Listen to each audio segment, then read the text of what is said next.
Hi, I'm Dana, and we've got another little bit of a different one today because I've been making loads of content about autism, which I really enjoy, but there's a lot more to me than just being autistic, and I want this channel to represent that, you know? I don't want everything to just be about being autistic, because if that's all I am. So today I wanted to share some of my favourite Sapphic media, because I find it really hard to find lesbian shit, essentially. There's not that much of it, and a bunch of it's really boring, a bunch of it's not good, a bunch of it's good but not good representation, and there's issues, you know. I very easily could have included Chasing Amy on this list because we all know that I love Kevin Smith movies, but I don't feel like good Sapphic representation is a woman turning straight for Ben Affleck. Outside of being a good movie, it's not good. So I've tried to go for things that I think were genuinely well done. They offer good representation, they make me feel good inside. Some of them still have their issues, like all things do, but these are the ones I like that are Sapphic in some way. They're lesbian, they're queer, they are women loving women. So I have to start with the first time I ever saw a lesbian relationship of any sort represented on television, and that's Torchwood. It's a Doctor Who spin-off, but you don't need to have watched Doctor Who to watch it, and it also, only the first 2 seasons are good. After that it really falls to shit, and also people don't like John Barrowman anymore because it turns out he was whipping his cock out all over the BBC and making people really uncomfortable. So it's complex. However, there's one episode, I think it's series 1 episode 8, could be episode 7. It's called Greeks Bearing Gifts, and it's basically Toshiko Sato is part of the team Torchwood. They hunt aliens and stuff, and she meets a woman called Mary in a bar who knows way too much about him. It's a little bit creepy, and they sort of have a spark, you know? And little 10-year-old me was like, wait, you can do that? You can do that? And it's a really cute episode for a little while. She gives her a pendant that lets her read minds, turns out she's an alien. It's a whole kerfuffle, but it was the first time I ever saw anything anywhere of a woman kissing another woman, and I was very holy crap, you can do that. And you know, it's not perfect, but there's so many scenes in it that just make me really warm and happy inside, and it's just gay and cute until it's not. But that's how Torchwood is. And if you haven't watched Torchwood, to be fair, there is a lot of queer representation. Every character kisses someone of the same gender, and yeah, like I say, I love the first 2 seasons. Nothing will ever change that, unfortunately. I really spoke that one up. I really made you want to watch that. But before you watch that, may I recommend that you watch Doctor Who, because we got Sapphic representation now, really, properly, because Phasmin's a thing, guys. Now, obviously, Doctor Who's had a lot of various representation over the years, and we originally had Pearl Mackie play Bill back in 2017. It was a while ago, and Bill was a lesbian and she was fab, but she fell in love with a puddle and it was a bit sad. So I've been really massively enjoying seeing the slow burn that is Phasmin. Yaz and the Doctor, everything to me. 13 and Phasmin, and yeah, we have gotten so much from them. It is a slow burn, it's across 3 seasons, but it's beautiful, and the way they interact and just everything about it is my favourite thing that Doctor Who has ever done. And especially Yaz's sort of coming out realisation scene. I sobbed. I absolutely sobbed. It was just so beautifully done. It's absolutely perfect.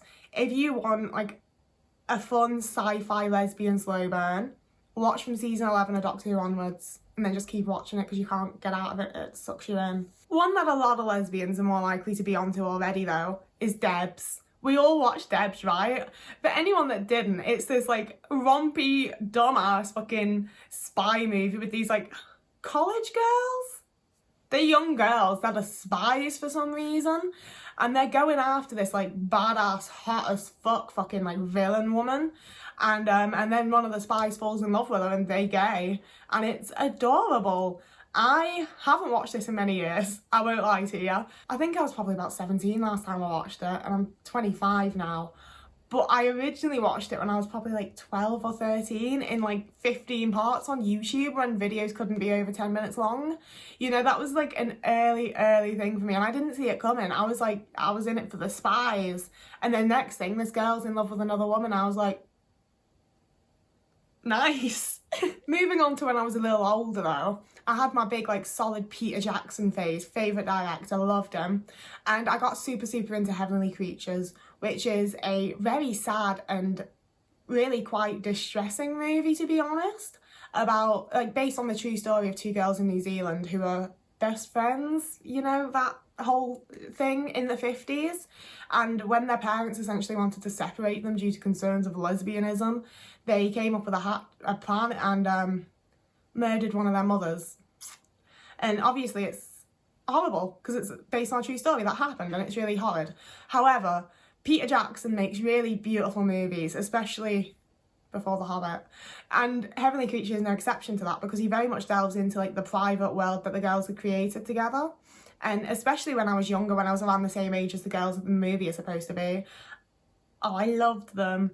They're just so awkward and weird, and I heavily related, and I just loved it. It's one of those movies where it's not, like, to me, when I was watching it as a teenager, I was like, this is so inherently and obviously gay. Like, it's so sapphic, it's so lesbian, it's gay.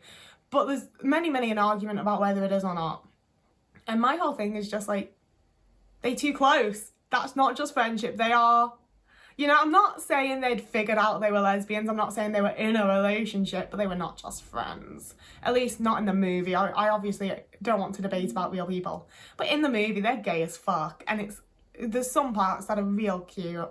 Like I say, a lot of it's kind of horrible and distressing, but none of the lesbians die in it. One that more people will be aware of, because we all fucking watched it, Pretty Little Liars, Emily's whole thing.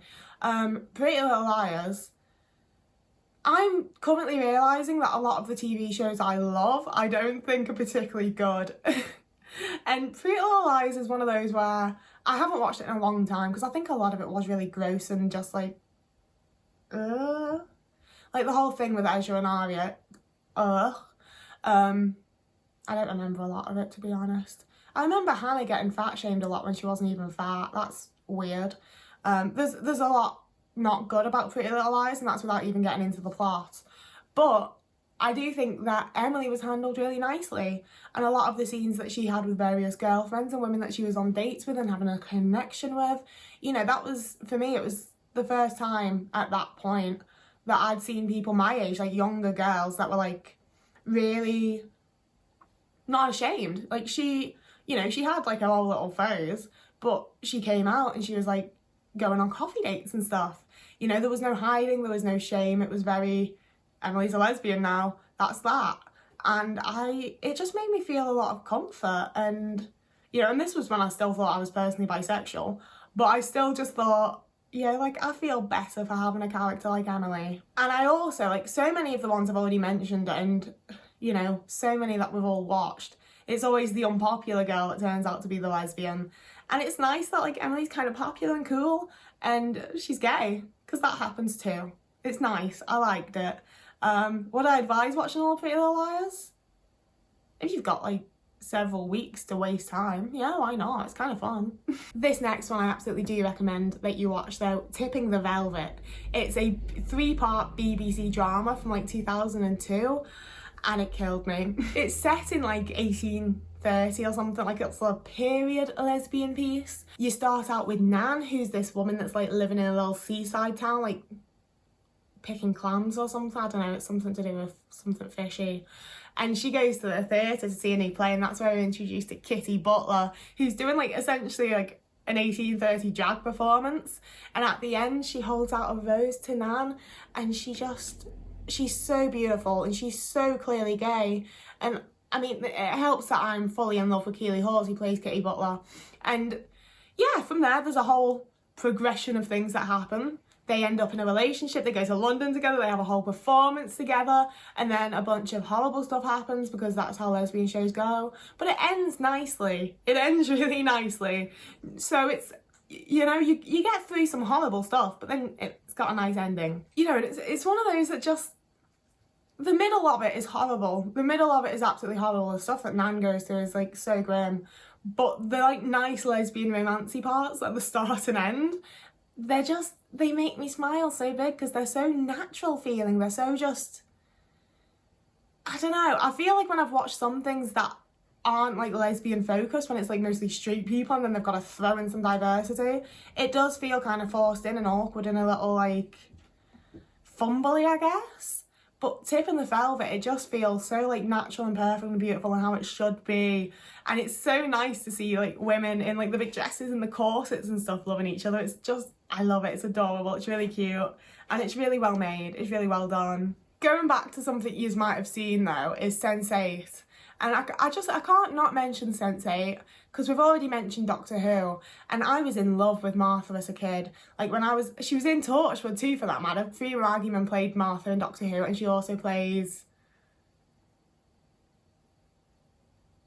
Amanita in Sense8.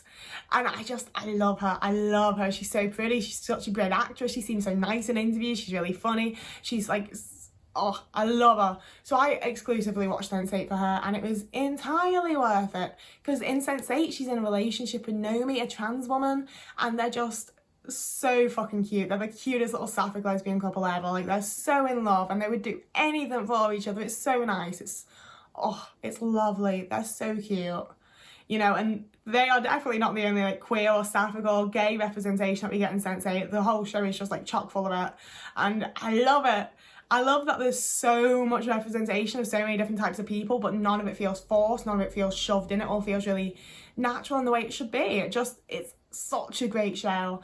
And the ending isn't perfect because there was meant to be like more of a season and we just got a special. But they tied it up in the best way they could without getting the whole season, you know. It did what it needed to, and it left me with warm, happy feelings. And it's all gay and cute and adorable. I really enjoyed it. And this is where we come to the more modern stuff that I've actually watched. Like, this is stuff that's floating about right now, because I recently watched Cruel Summer, purely because it's got Harley Quinn Smith in it. I've already mentioned Kevin Smith this video, so you'll understand why I really like his daughter. Not like that, that'd be weird. But I watched Cruel Summer because she was in it. And the whole time I was like, yo, Mallory and the main girl that got like kidnapped, they got something. You know, they got something. Like, there's something going on here. These girls aren't just good friends. I was convinced. And then as it got closer and closer to the end of the show, I was like, oh, I guess maybe just the actors had really good chemistry. And then right at the end, they kissed and I stood up and screamed. I was like, I knew it. I fucking knew it. I knew that was coming. I could feel the gay. So yeah, it's, like I say, it's right at the end. It's definitely not a fucking focus of the show. But I really enjoyed the show, and I spent the whole time being like, I see something here. And I felt very validated when they finally kissed. And I've spoiled it for you by telling you they kissed, but it's a shit tiny kiss anyway, so I'm just glad I was right. And in the slightly similar vein to things was Yellow Jackets. I loved Yellow Jackets for a multitude of reasons. It's a great show. It's on Now TV at the minute in the UK. I don't know where you can watch it anywhere else, I'm sorry, Google it. But it's such a fucking good show. Imagine Lost, but it's teenagers and it's mixed with like Pretty Little Liars, and I don't know, it's so unique. It's this are they footballers? I've watched it once and it was a few months ago now, I'm sorry. But this school sports team are in a plane accident and end up in the middle of the fucking woods and they have to survive. Is basically the plot. And while they're trying to do that, all sorts of creepy ass fucking goings-ons are happening. I was spooked. I was so spooked. And obviously it's a load of girls because it's a sports team and their like coach is the only man. And there's a really cute little lesbian couple. And quite frankly, I think as we proceed with the show, if they don't find civilization soon, we're gonna see more gays. It goes between like them in the past and them currently. And I don't remember if we got like an adult lesbian couple that were like living together or whatever. I wish I remembered that. But it was a really good show. Lots of cute little lesbian scenes. Very adorable. I much enjoyed it. And it's the kind of show that you actually want to watch for the plot as well. You know, it's not one of those slogs of like, I'm so bored but there's lesbians. It's like a genuinely good show. I really enjoyed it and I would much recommend it. And finally, possibly, honestly, other than Doctor Who, my favourite out of this list is Gentleman Jack. It's on the BBC in the UK, it's on HBO, I believe, in the US and maybe other countries. I don't Again, Google it. It stars Serene Jones and Sophie... No, I don't remember her last name. But they play Anne Lister and Anne Walker, who are real life people. It's based on history because Anne Lister was a lesbian in, like, again, like the 1830s sort of era, I think. 18-somethings. And she was just living her best life in Yorkshire, fucking owning coal mines and getting shit done and being gay as hell. Like, she's just fabulous. I am going to read her actual diaries at some point instead of just watching the show. But we're talking about shows today. I'm not currently caught up. I've only watched season 1 so far, but it was beautiful and I adored it. I, first of all, love seeing lesbians in those fucking old-ass dresses, the big poofy dresses with the corsets. If I can ever afford to buy 2 of those dresses, I'm absolutely forcing my girlfriend to, like, have a day in them with me. It's just such an aesthetic, and I think it's because, you know, like, it was so naughty back then. You weren't allowed to be a lesbian, and I don't know, it's so feminine, it's so, like, dainty and elegant, and I like that, even though I'm none of those things. And I really love that Anne Lister actually, like, dresses quite butch for the time. You know, like, she's got a skirt on, but she's also got, like, a waistcoat and shit. Like, it's a masculine look for the time for sure. But it's such a beautiful show because Anne Lister's such, like, a strong, ambitious character. And Anne Walker has this, like, gentleness to her where she's, like, trying so hard, bless her. And her family are just shitheads. And nothing's quite going right for her as much as she tries. And, you know, her family are calling her an invalid and all sorts. And there's a bit when Anne Lister tells her, like, well, you don't look very invalid to me. And it absolutely sent me. That might be my own trauma, not gayness. But yeah, it's a beautiful, beautiful show. The main actresses in it, they absolutely adore it. They're such allies. I wish they were gay, I won't lie. But it's real nice that they're, like, really allies. They're very, very strong allies. You know, they clearly love the show and the characters and the fans, and it's a good time in the Anne Lister fandom. You should join us. Watch Gentleman Jack. It's a great show. So yeah, they're all I've got for now. That's my list. If you know any little lesbian shows, movies, short films, music videos, I quite frankly don't give a shit. I just love lesbian shit now that I can fully accept myself. So please leave me any recommendations in the comments. Songs, like literally anything gay, just recommend it to me in the comments, please. I feel quite behind. I don't feel like I've been keeping up with it very well. I'm too busy rewatching episodes of Torchwood from 10 years ago. Yeah, if you wanted to like and subscribe, now's the time because I'm about to end the video. So like and subscribe, please. I link other places you can follow me down below if you want to follow, like, my Instagram or... I don't know. You can follow me in other places if you give a shit, basically. But for now, whoever you are and wherever you are, I hope you're having a lovely morning, evening, day, afternoon, week, month, year. I butchered that, but I'll see you again in a few days.